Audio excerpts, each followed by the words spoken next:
Hello everyone, welcome back to another custom die cast review. This one, as you can tell, is very destroyed, and it's Danica Patrick, no surprise there. But this is Danica Patrick's 2013 Phoenix Crash Custom. I think what happened was she blew a tire, smacked into the wall right at the start-finish line, and then went to come down, because just hit the wall, she had no control.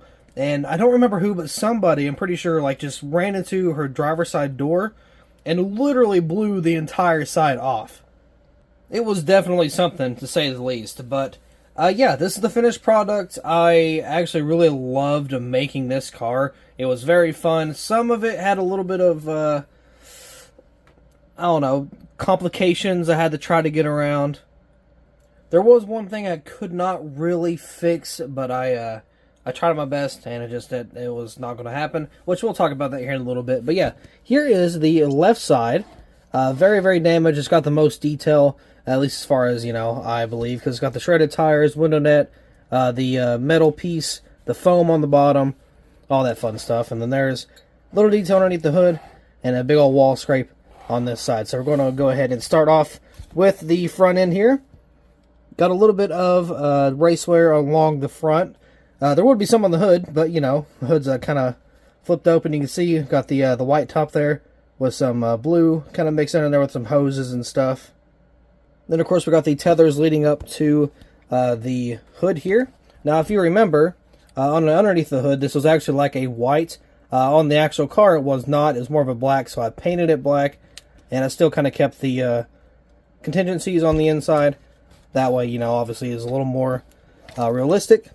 Got the tin right there on the roof. Roof flaps do deploy. At least they should. Maybe. Possibly. They might be dried up because I tried to use acetone to... Hold on. I tried to use acetone to, get off the GoDaddy logo.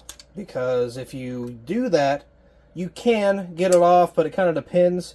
I guess on the 124s, it don't really work as well. But it works really good on the 164s. So here is the roof flaps. They do open, and again with the GoDaddy thing, we kind of talked about it when we did the normal review. This is backwards. That was produced that way on the car, and I did a little more research. So through the entirety of Danica Patrick's 2013 season, I did not see a car that had the GoDaddy flipped this way.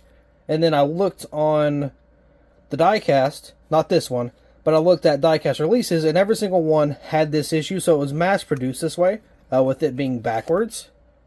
The only one you could get that was correct was the pole win, but that was like $70-80 that I didn't want to spend on the car, and I already had this one, so why would I buy another one, just to have one small accuracy changed.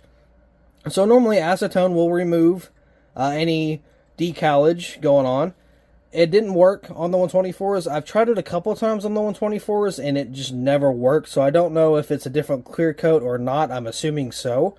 So this one I cannot fix, and we just have to leave it like that. But if I was doing the 164, I would easily be able to take that off. So sadly, that one is just out of my control.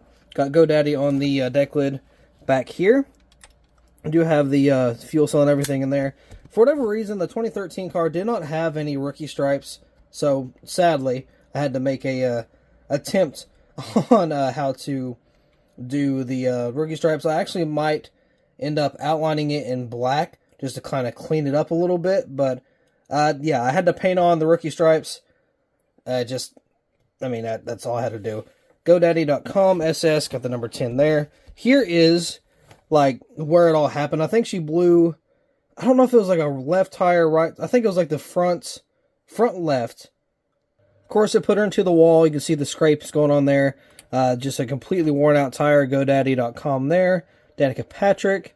Got the little dude chilling on there. Got the wall hit. Or the contact of the wall. Mechanics Wear Mobile 1. Sprint Cup Series. I can barely see any of the contingencies on the side here. And I would normally go over to the other side and be like, oh, we can read them here. Well, no, we cannot. So, let's see, you got Mobile 1, 3M, Holley EFI there. Of course, you got a flat spot for the tire, just kind of where it went flat. Goodyear, you can see some more of that detail on the tire there if I can focus. And you can see the flat spot and just all kind of shredded up there. More wall contact because you did kind of hit it at an angle. Then going on to the front here, not a whole lot, a little bit of race wear, not really a lot of damage other than the driver's side kind of being bent down a little bit. And then here's really the good side. This is kind of where it gets not blurry, apparently. This is where it gets really good. This is where all the detail and kind of the magic happen. So this here, no wheel, just rim, no wheel. A little bit of tire, no remorse for this side. This was I had to do what I had to do, basically. So we do have the foam going on here. It is kind of a squishier texture. Then we do have the little metal piece behind it. Originally I was going to actually use a metal piece, but just kind of a spoiler alert of what this is. That's just tinfoil. That's all that is. Tinfoil kind of cut up and squared off. Put it behind there for the like door piece, and then flip the window net over, and then kind of glued it down there. Boom, that's your side detail. So again, there is absolutely no side to this car, on this side anyway. I did have to cut the hinges to flip up the hood, and then all that fun stuff. There's a shredded tire. You can kind of see the the aftermath on the undercarriage kind of going on there. So yeah, there's a whole lot of just shreddiness going on here. You see some of the rubber kind of hanging off down there, but you know, there's the quarter panel kind of all shredded up and everything. So I'm going to zoom out a little bit, go to the undercarriage, because we do have some detail, not a whole lot, just kind of your same old stuff that we've always had. See if I can fix that. Again, just kind of the same old, nothing really spectacular and or different. If I can raise it up, that'd be nice. There we go. You can see more of the detail on the shredded tires. So that left side is completely toasted, just done. The only non-shredded tire is the right rear, and even then all the Goodyear's rubbed off of it. Not all of the undercarriage detail was done by me. Of course, some of it was factory produced. So the exhaust here, that was factory. This here was factory. This I did paint silver. This little red spot here, that was factory. Of course, you got the blue springs, which is factory. Then I got the painted fuel tank back here. I do have some suspension, not a whole lot. You can actually see some more of that tire. It's actually kind of split. You can see there, it is kind of split off. So yeah, so there's the undercarriage. You can take a look at the inside. Steering wheel does move with the tires. Of course, you can see all the detail going on there. You can get a really nice shot of all the detail on the inside, just from like factory. You can see the mirrors, the gauges, all that fun stuff. So yeah, that's the wreck. A pretty gnarly one at that. I actually really enjoy making these 124 cars. They're so much better. You can have so much more like detail and opportunity and just stuff like that in general. And like, I really like doing these 124s. I'm definitely going to try to do more in the future, if possible, of course. Now, luckily, with the 124s, I can just do the 164 customs I've done and make them into 124. But I can also do other ones that I just don't really get to do in 164. Like, for example, the 2017 Dover car from Kurt Busch. There's no way I can make that 164, at least as far as I know of.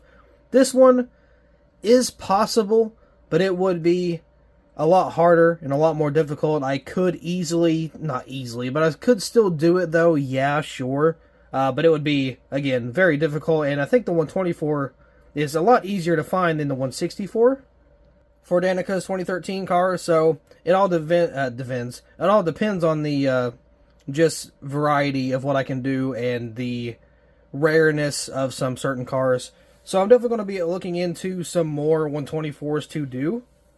Because once again, I am really, really enjoying doing these 124s. With that being said, I do believe that will be all for this diecast review, this custom diecast review. So thank you all so much for watching. I really hope you all enjoyed, and I will see you in the next video.